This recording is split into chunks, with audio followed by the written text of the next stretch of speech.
and he knows he still has time to strike. Controversial opinion, David.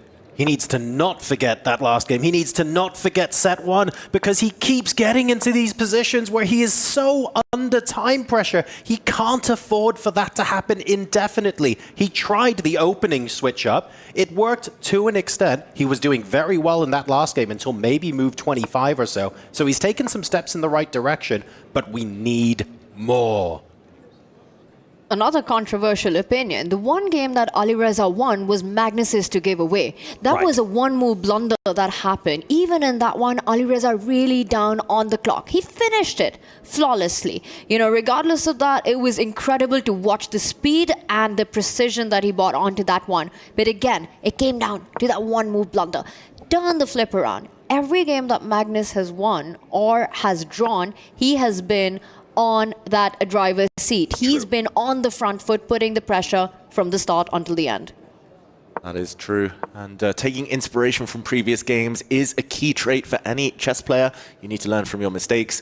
I'm going to say it's that move 20 to 30, move 20 to maybe even 35 period where he tanks too much. He needs to trust his instincts there. Even if it is chaos, even if he is worse, Alireza Firouzja has shown he can fight back when it becomes tactical. So he just needs to start from a level footing against Magnus. But I like this opening that we've got because it has the makings of something tactical in the middle game. And that's what Alireza needs to do. You know, get his kind of positions. Yep. Pull Magnus into those muddy waters, into those complications where it becomes difficult to respond, especially if the clock goes low. Now, Alireza, he first starts on the left side, then improves his piece on the right side. I'm also expecting him to play in the center with e4 coming soon enough.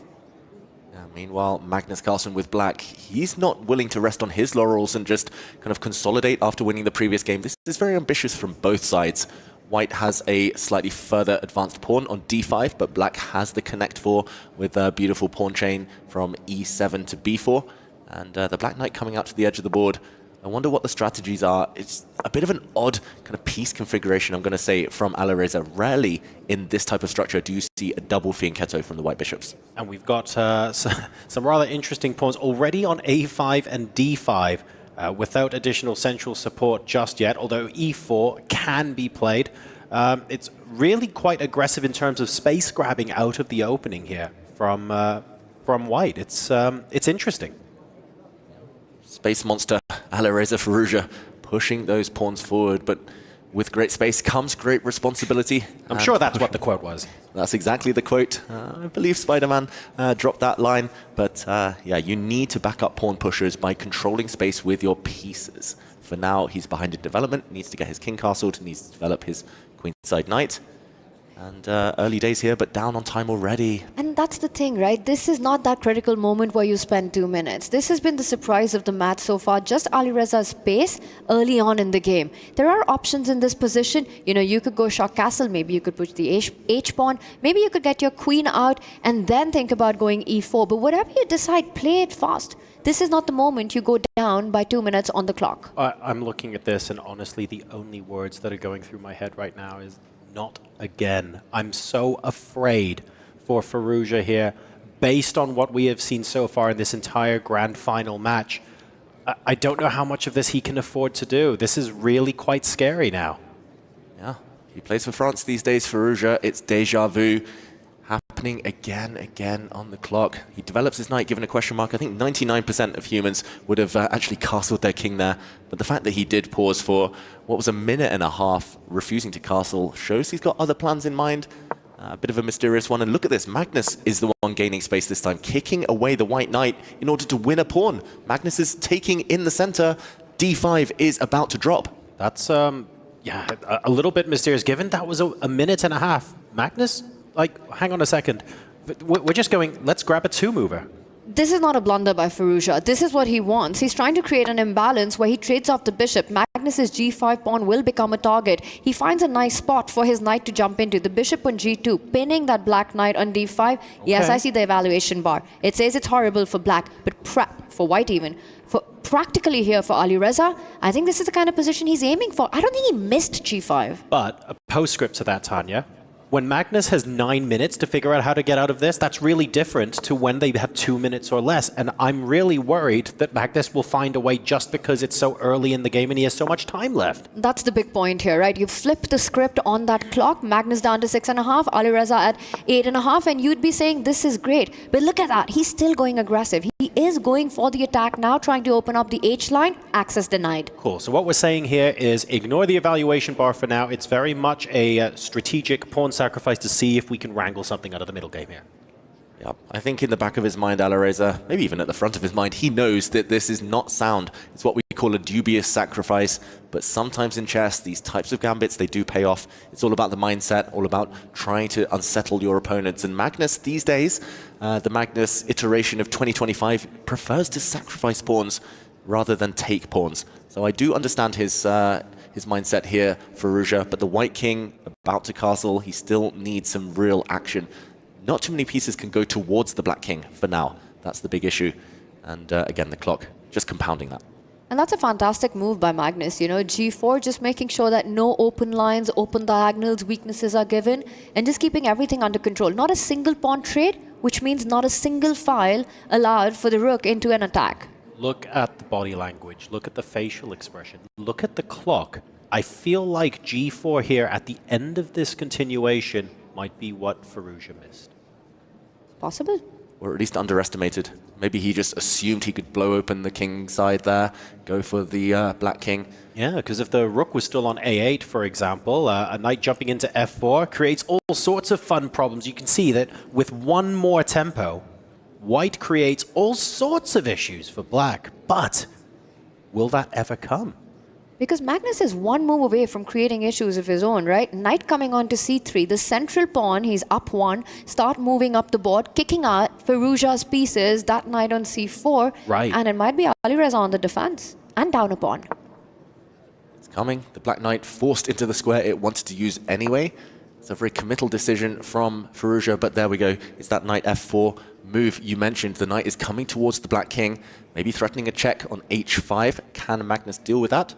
Is he going to brace for impact somehow? At least creating something for Firouzja. I like this last move, this last idea from him. I do, and I think the evaluation bar in this position is a little deceptive. From a practical perspective, you're black, your pawn on G4, king out at G7. You know, the white knight about to swoop to H5, jump over, and then the queen coming to that H6 square. It can start feeling scary, but Magnus completely ignores it. He literally doesn't care. It's really quite worrying. You've played the knight H5 check, and you're going, hang on a second, where are the entry squares for the queen? Could the king even come up to G6 to prevent the queen from coming up? And who wants to play that kind of move in that sort of uncomfortable position?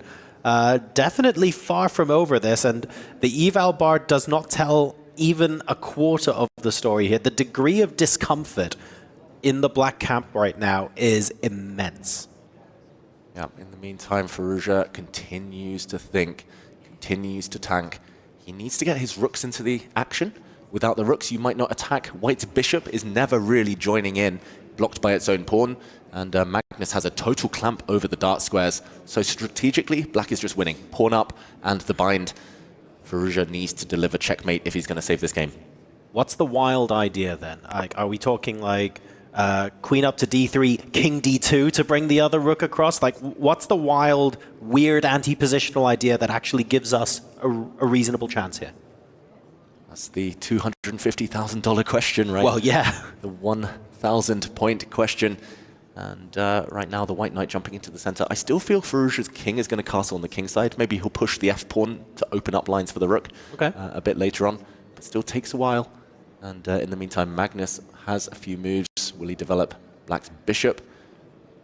At least not clear what Magnus is doing next. He's prevented any pawn pushes, Firouzja.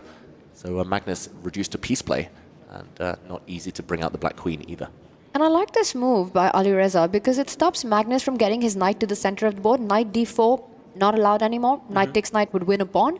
And also, if you trade on Alireza's terms by capturing the knight on d5, I think he intends to capture with the pawn, opening up that E line to eventually get his rook into the game.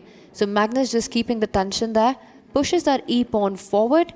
And now for Alireza, could he take on c3, double down on that d6 weakness? Because this last move leaves a backward pawn for Magnus Carlsen. Yeah, it looks really quite committal there because the pawn on d6 is permanently quite weak. But you have to remember, with the material advantage and the fact that Magnus has those knights so cemented, the knight on b5 is still helping to defend that pawn as well. Is it a long-term weakness? Absolutely. But I don't necessarily see how it's going to be targeted effectively.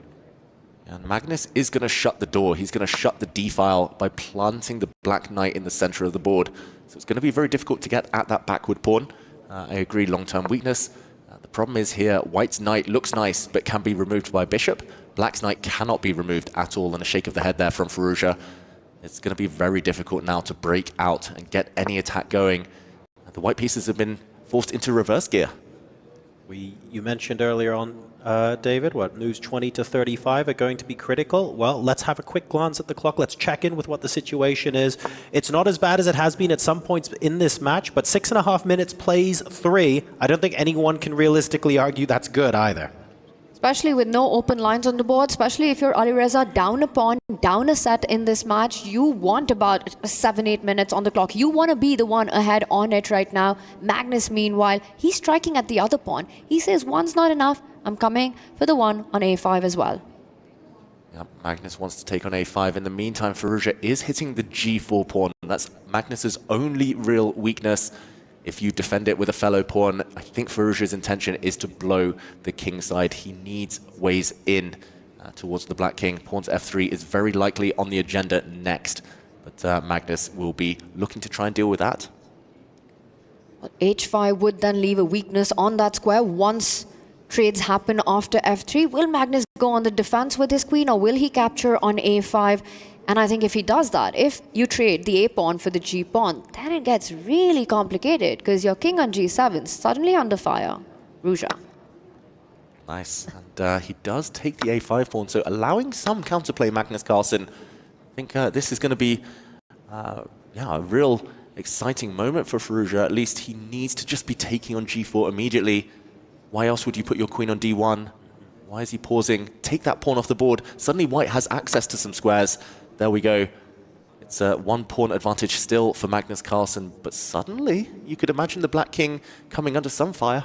You need to not see ghosts at this point. 2 minutes 30 plays 5 minutes. Firouzja has been exceptional throughout the entirety of the Esports World Cup, but you cannot be consistently playing against the best player in the world so far down on the clock. He recognizes this, of course. He would be a fool not to, but he has to do even more. He has to really dig deep now to try and come out on top.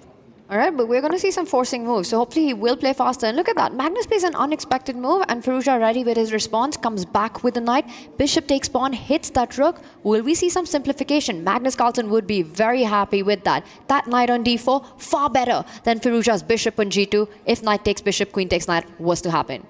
On the bright side, the white queen can at least finally get active. There is one check available for Firouzja. You still need to follow up. It's not going to be easy, but one active piece, then you can evacuate the white rook, get it out the way. This is, again, the best position he's had in a while, but he's just not trusting his instincts. There we go. It is a check. The black king runs. The rook does move. And Magnus still has some work to do. It's all about the black a-pawn, whether that's going to be quick enough to run down the board, or if Firouzja is able to create counterplay in time. Still up a pawn. I love where he's placed his bishop. Magnus Carlsen has, taking away all the jumping squares from that white knight. Firouzja now threatening a checkmate in one. Watch out, move that rook away or defend it. He moves it to the 7th rank, making sure that h7 also remains protected. The white bishop is so ineffective. It's just watching the action happen. There we go. It does retreat in the end. He's aiming to reposition it. I'm not sure exactly where. Maybe just on d3 as a defender. But Magnus getting closer and closer with his queenside play. So many problems to solve. I was even thinking about what would happen if white had to play king h2, with the idea of bringing the bishop up to h3 to, you know, trade a bad piece for a good one. But you can't do that because of knight f3 check. It's so frustrating to try and unbind yourself from this position. The queen on h6 stuck. The knight on e3 can't move forward. The bishop on f1, hard to imagine an active square here. Yes, you can go up the board, but no diagonals to cover there. The rook on a1 stopping the a-pawn from moving forward. Looks like paralysis for the white pieces in this position. Magnus makes an inaccuracy, but I think you take that, chuck it out of the window. It's just a move, passing the ball to Firouzja, knowing that he's reaching the 1 minute mark. Yeah, unless we see a massive swing in eval, let's ignore those board annotations for now. That question mark, definitely because Magnus is playing quick moves for now. Good enough moves. We would call them the 80% type of moves where it might not be the best, but it's good enough not to change the eval at all.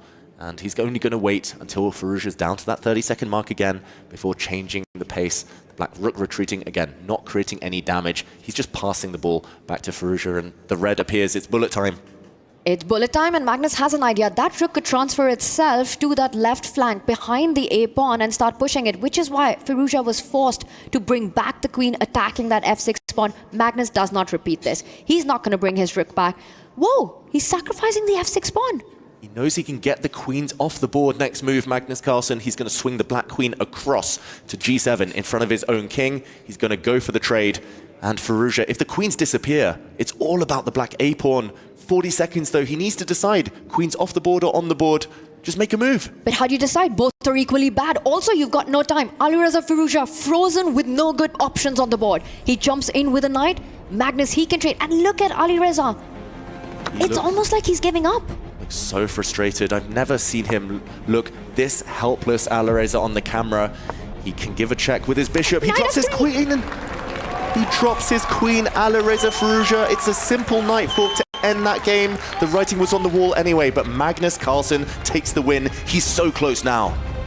A blunder ends game number 3, but not for the first time in this match. 4 minutes versus 1 minute. The clock tells all. Time trouble seems to be reigning supreme in this grand final. Magnus Carlsen is now potentially a game away from winning the grand finals.